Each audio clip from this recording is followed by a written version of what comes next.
How y'all doing? Great. How are you? Excellent. No complaints. Far away. Steph, welcome to Atlanta.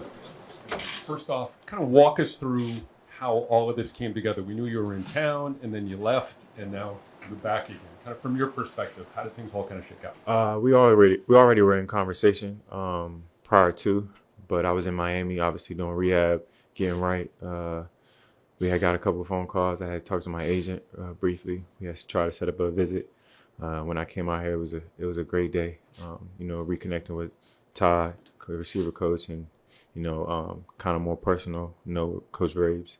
I talked to him a little bit during the Pro Bowl and spent a little bit of time, but that's around the time where you kind of get to know guys. It's not as serious as a football season, and you still keep it light and fun. So had a little bit of a relationship there, but the visit went extremely well. But afterwards, we went to our respectable quarters and try to start kind of figuring it out. So that's how it all unfolded. Mr. Roach, nice to see you again. How you doing? I'm good. I'm excellent, actually. Nice shirt. I like that. Not bad, right? Not bad. Just kind of, where are you physically, and how excited are you to work with a kid like Drake Maye? I'm ahead of schedule. I'm trying to stay ahead of schedule. I've been pretty serious about, the grind process as far as that we're rehabbing and everything. So shout out to Dr. Reef. I'm ahead of schedule right now. I'm trying to stay there at this point, trying to work a little smarter. I'm a hard worker, so I try to put a lot on my plate at one time, but I'm trying to reel it back a little bit, just be a little bit more smarter. And what was your second question? Oh, I'm excited. I really look forward to it. It's crazy because when you ask around, he has a lot of similarities. Well, people say through the grapevine, he acts a lot like Josh, and that was my guy. So I look forward to meeting and connecting with him. Right here. And when it comes to working with a young quarterback, what would you say you bring to the table, and what are you looking to help him out with this season? Seeing that I got the experience, I've been doing this for 10 and a half years. Always at the half now, but I play with a lot of quarterbacks. I've been around a lot of quarterbacks, so learning the quarterback, getting to know him, spending more time with him. Once you know somebody on a more personal level, I feel like it's a lot of carryover to the field, whether they're risk takers or like to play aggressive, like to play smart. And just honing in on what he's good at. We played him last year. He shows a lot of fight. He got that fiery quarterback, I want to win mindset. So, that's something that I get excited about and love to be around. But as far as like his development as a quarterback, I feel like, that's not really too much of my job. My job is to get up and catch the ball. So I just look forward to getting back out there and, being one of the weapons for him. Hey, welcome to New England. Steph, Stefon, preference? We spent some time together. You call me Steph. Steph, just for people who have not been on a visit with an NFL team, can you just take us through from the Wednesday night dinner through everything you did Thursday and then when you left? I don't know if anybody shadowed schools at all, or if you have any experience if you're an athlete. Pretty much everybody athlete here, right? You meet everybody. It's kind of like a little meet and greet, kind of get to know you, whether you have a relationship or not. It's like I wouldn't say it's an interview, but it's an interview. You kind of get to know who's around and get to know the coaches and spend the time. I think they kind of want to get to know you as a player, as a person, learn about where you're from, what you like to do, your hobbies, X, Y, Z. Talk a little bit of football, but I think they do enough homework on the football portion. So, yeah, but it's kind of casual. And then the next day you tour the facility, you meet everybody you're going to be around. You see a couple players, you do maybe a little bit of physical stuff. Maybe a lot of it, you never know. But it's a cool day. I feel like my individual trip was tailored because, I was going to rehab and I had an injury. So more so to get to know you process and the things I do on the field kind of like with some carryover. They knew a little bit about it from the past. So it was a good visit. Hey, Steph. Hey, how you doing? Good, thanks. You said you had some kind of prior relationship with Coach Vrabel. Probably not a huge relationship, but what is it about him that you like or appreciate, and was he part of the draw for you to come here? Yeah, 100%. I also kind of factor in that he was a former player, and player to coach relationship, it kind of meshes really well with coaches that played at one time. They know what it takes to put the time in, being out there. They I guess it wouldn't say it's like too much like a robot. Like sometimes they get caught up in being like in the numbers and the X's and O's. And player coaches know that you out there, you can make plays. things come up differently. You know what I'm saying? How you see things can be differently when you once were a player. So he was a big draw for me, seeing that he played the game of football and how well he played the game of football. I mean, he played with a standard. He played with some moxie. He had that energy. He played with a team or like individuals that were, great at what they do. Being around greatness and breeding greatness. It's rubbing shoulders with it. I feel like it's a good relationship to have, especially when you're out there. So, trying to follow suit in a way. Anytime. Thank you.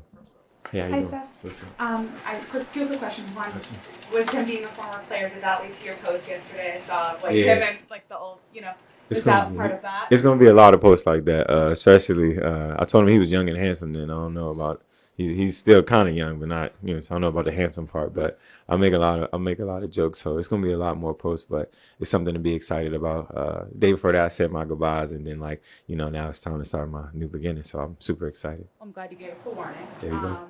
But no, I was curious, what's it going to be like to see Buffalo now twice Yeah. a season on the opposite side? I mean, was this Yeah. ever something you thought could ever happen? And just, what's that going to be like? Not really. I said a little bit about the earlier interview that, I kind of center myself in where I am. So of course back then I would have never thought I would see that. But I had a couple games here, had a lot of fun here. I done lost some games here too. So it's going to be extremely fun. I'm excited to be back in the AFC East. It's a lot of good teams, the teams I was seeing frequently and the players. So I'm excited. That's to say the least. I'm excited. Stefon, I'm sure there were multiple factors that went into the decision to sign with New England, but for a team that's been looking for a number one wideout, is that number one? Was that something that you were looking at? Yeah. And number two, how much does that excite you to be able to hopefully bring that to this room? It's exciting, obviously. When I was factoring my decision, it's like getting back on track after I said I paid 10 and a half years playing this game. Would have been 11 if I didn't get banged up. So I definitely look forward to getting back on track. Young quarterback, a good team, a lot of pieces being added, everything trekking in the right direction, something that I wanted to be a part of. And I feel like I can be helpful as far as the development with the receivers and, everybody involved. And for me personally, get back out there and get active. I just want to, put my talents to use. But definitely, I thought about it. All that factored in going in and making my decision. I'm at two, if that's okay. What Three other, if you want. All day. what other teams did you visit? I didn't visit anywhere. I had a lot of conversations with a lot of teams. This was my only visit, physical. But I was considering a couple other places, but that's all in the past now. And given your situation at 31 years old, Yeah. coming off injury, Mm-hmm. what was your expectation contract-wise, and was what ultimately you signed here in New England reflective of that? I mean, I kind of figured it was going to be around that area in the 20s, considering I came off an injury, but I also factor in the fact that I'm one of the only receivers that had 6 1,000-yard seasons consecutively. So as far as with the production, it's always been there. I've always been productive as a receiver. I can move the chains. I can do intermediate. I can go deep. I've done it all throughout my career. So my resume kind of speaks for itself, but it was more so the injury that obviously, would deter or make the money be what the money is. But I know that I'm 31 years old and this is my first injury after 10 years, considering I had little banged up injuries, but nothing that was that serious. So I kind of look at it as definitely an opportunity. What could have been was what could have been. At this point, I am where I am, and I'm thankful. Steph, welcome to New England. Appreciate it. You mentioned you look forward to connecting with Drake. Have you heard from him? Have you guys communicated at all? Real lightly, obviously via text when everything was kind of circling around, and then following on Instagram. But I look forward to getting to know him a little bit more personal level now that the ink is dry. So I'm excited. Kind of back to what he's questioning was as far as with the money, I know the money will follow with your production. What I've done in the past is my resume, but at this point, I'm really looking forward to put my best foot in front of me. Even towards last year, I was at 47 receptions and 450 or something like that, close to 500 yards. So that's halfway through the season. With I would have been on pace to have another 1,000-yard season and 100 catches if I didn't get banged up. So if you're doing the math right, I'm gonna be productive.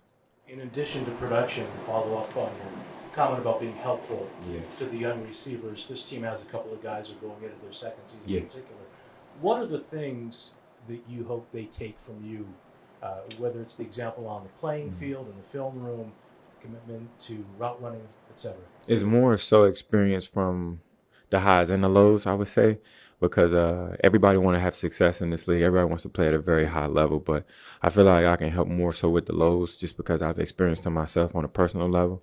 Like the first 3 games of my career, I wasn't playing at all. You know what I'm saying? It wasn't until the 4th game when I got my opportunity and then taking advantage of opportunities and learning that, sometimes the timing is off. When it's your time to shine, shine. And if you don't, you can't blame nobody but yourself. But I kind of learned that the hard way. Like sitting on the bench for 3 games my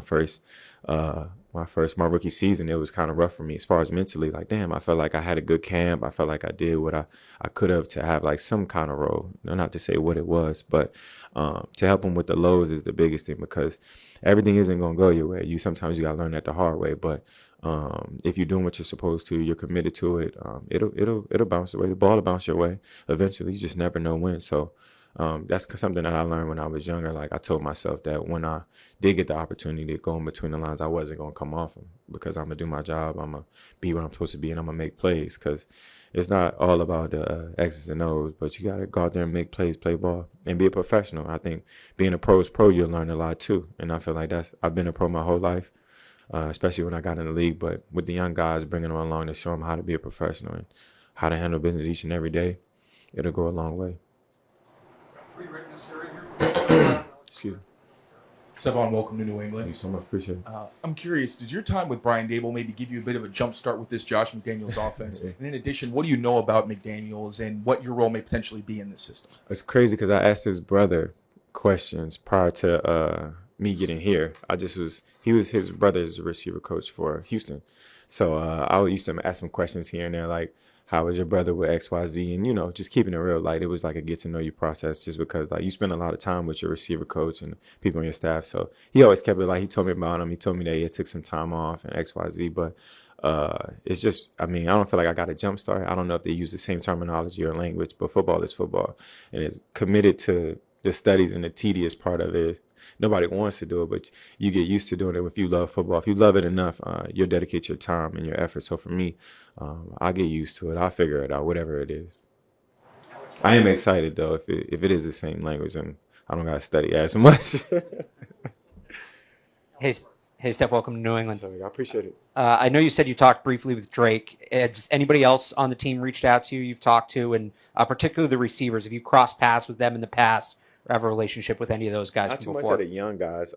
I do know Pop. A little bit of relationship. He was real close with Tank, as in Houston, and then Kendrick Bourne. Obviously, we trained in the same place like some years back when I was real young. But not too much of an existing relationship. But I look forward to it. As far as like being a professional, I try not to bring too much of the personal side of it to the building. But it's good to have a relationship with those guys. You spend a lot of time with those guys, and the more you can do, like I guess like at the house, kicking it, hanging out, the more you get to know the people you be around, the harder you want to play for them. Like you got a more respect for a man when you know what he's been through and some of the trials and stuff that he's going through, and you just want to go harder. Like you appreciate somebody that's been through something. Like I don't know why. Like I respect a man that's been through a little bit in life. You know what I'm saying? Sorry, but you know what I'm saying, if you ain't never went through nothing hard, we can't relate. Phil Perry and Matt Latour. Hey, Stefon, welcome. Appreciate you. You have a reputation, somebody who's been in the league as long as you have, as a fiery competitor. Yeah.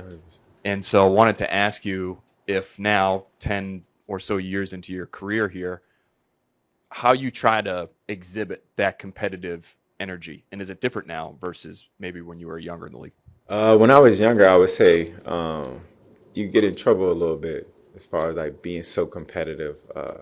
Not from the standpoint of winning and losing, but mindset. You know what I'm saying? Don't let it get you off your game, being too aggressive and, being in my frame of I want to do this, that, and the third, and not really honing in on your game. I feel like now at this point, the more madder I get, the more focused I get. You know what I'm saying? I'd rather beat you than argue with you. You know what I'm saying? I think when I was younger, I was so caught up in like maybe a shouted match or maybe going back and forth with somebody. But at this point in my career, I'm a little older now. I'm in a space where as though I'd rather give you a spanking than then go back and forth with you. So as far as like me being a competitor, I've always been that way. Like even when I was a little boy, like I wanted to win at everything that I did. I never wanted to lose, so I'll never lose that. But I think the older I get, the worse it gets because it's like, damn, I really expect to win. So if I lose, it's like it was my fault. I'm gonna get you. I'm gonna get you on this next one. Steph, has that made you a better teammate? The way you've learned how to channel those things, have you figured out just in your natural course of your own development, your own maturation? Have you figured out how to use that channeling, that competitiveness to both help your own game and to help people around you? Yeah, 100%. I feel like I kind of talked about it earlier today. I think in the interviews, you can't lead everybody the same. Like as fiery and as competitive that I am, the ones around you, some people are motivated differently. Some people are needed to be like positive reinforcement, as I call it, like encouragement. Like I think like big things with like people like quarterbacks. Like quarterbacks, they need that positive reinforcement, like because things aren't always going to go right and things are never going to be perfect. So having that somebody that that always has your back, no whether it's good or bad, is something that you can appreciate, especially when it's genuine. So when those around me, I try to push them in the right direction. Like even if things aren't going right for me, you never know what something small could do for somebody else that's playing well or kind of on that brink of making a play here and there. So I think my maturation process comes from more experience, the good and the bad, especially more personal. But I've done a lot of inner work up to this point, and I feel like I'm in a great space. And I'm trying to put that into the universe. You mentioned your statistics and a couple answers. Do you have targets in your mind right now that you look at? Nah. I mean, it's a new situation. Like in my past situations, you can kind of gauge where I was going to be. But even last year, like I said the numbers because that's where I ended up with. Like at the end of the year, we can have a great conversation on where the ball fell and how many numbers I have. But throughout the year, I try not to worry about it. But when the off season comes around and we making it make sense as far as like number wise, and we talking about money, we talking about this. Obviously, I'm gonna speak the very language that we all know.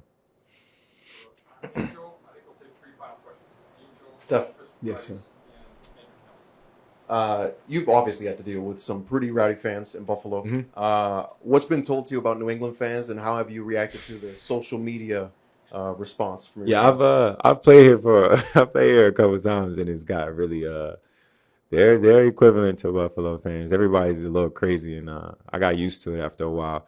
When I played here when I was younger, we definitely lost a couple times. So I remember it clear as day. It was a nice trash talking match. I would say I won't curse because my mom's right here, but it was definitely a lot of fun. But that's what makes the game really fun for me, as far as like getting the crowd involved, and it's usually on the opposite end. Like I like it when they're against me. I feel more comfortable when the crowd's against you rather than they for you. So. And have you gotten to ride in the Kraft helicopter yet? I wasn't that lucky. I haven't been that lucky yet. Hopefully we can work something out. Sounds good. Steph, what, if anything, about this process has been a surprise to you? Not necessarily a surprise. Even if it was new to me, I wasn't surprised because I know a lot of guys in the league. I've seen it. We've all seen it. How it goes. So it wasn't too much of a surprise. It was new to me, but it was something that I went in with, open ears and open eyes. You know what I'm saying? Not too much talking, just more so listening and engaging what makes sense. Because, yeah, I could have had went places and did this, that, and the third, sure. But I had to figure out what I really wanted for myself and where I wanted to be for the rest of my legacy. And why not be a part of a winning organization in some places that definitely has a lot of talent and a coach that's going to lead them in the right direction. So I got a lot of respect for Vrabes, what he's done as a player and what he's done as a coach. I've seen it, and I look forward to working with him. Steph, I got two quick ones for you. You mentioned being ahead of schedule. When do you expect to be a full participant in practice? Oh, shit. When the whistle blows, huh? So we'll see. But right now, I'm ahead of schedule. I'm trying to stay ahead of schedule. I pretty much take it day by day. I try not to put the carriage before the horse, but here we are. Here's the horse right here. So I'll let you know, though. You know what I'm saying? We'll keep playing it by ear, and I'm gonna stay ahead of schedule for now. I'll let y'all know. You mentioned legacy. Your time in New England will be successful if you do what? I stay healthy, and the rest will take care of itself. Thank you very much. Thanks, everyone. Thanks. Have a good one.